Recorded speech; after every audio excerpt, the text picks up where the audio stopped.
Nah, saya pikir dengan pelibatan Satuan Khusus untuk membackup kegiatan operasi KKB di Papua, ya, saya pikir itu akan mampu kita selesaikan apabila kita mampu untuk mendeteksi pergerakan dan penyebaran kelompok KKB yang ada di Papua. Kalau kita tidak melakukan evaluasi terhadap semua operasi yang sudah dilakukan selama ini dan tanpa melalui sebuah standar prosedur operasi yang tepat untuk bisa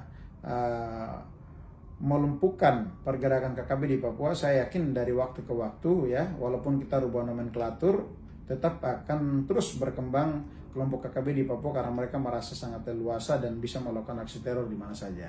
Nah, yang paling penting sekarang adalah bagaimana kita melakukan evaluasi secara total, secara menyeluruh, kemudian kita juga bisa tahu antara kekuatan pasukan kita baik organik maupun non-organik yang ada di Papua. Kemudian kita juga bisa melakukan evaluasi total terkait dengan dukungan, peralatan, dan transportasi yang kita gunakan selama ini, apakah sudah efektif untuk mendukung satuan-satuan operasi yang ada di Papua atau tidak.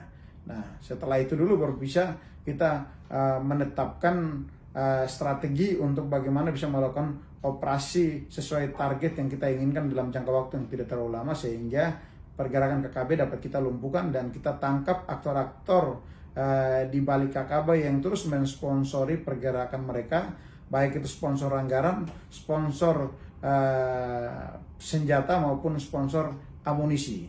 Nah, yang juga keterlibatan di dalam situ ada oknum TNI maupun oknum Polri.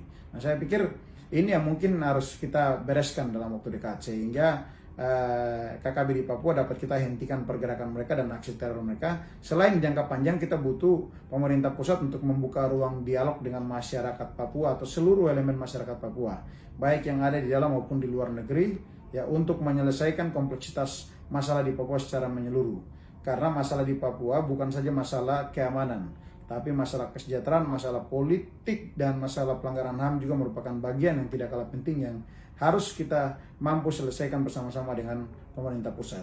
Karena saya yakin dialog yang kita dorong dan kita konsep dalam kerangka Negara Kesatuan Republik Indonesia, ya, akan melahirkan sebuah rekonsiliasi dan sebuah solusi untuk bagaimana menyelesaikan masalah di Papua untuk jangka panjang. Jadi rakyat Papua akan lebih nyaman, lebih tenang, dan pemerintah pun juga akan konsisten untuk bisa melaksanakan berbagai macam kebijakan pembangunan yang merupakan bagian dari diktum resolusi PBB tahun 1963 sampai dengan 1964 pasca Papua berintegrasi dengan Indonesia. Saya pikir itu yang menjadi catatan penting dari kami. Terima kasih.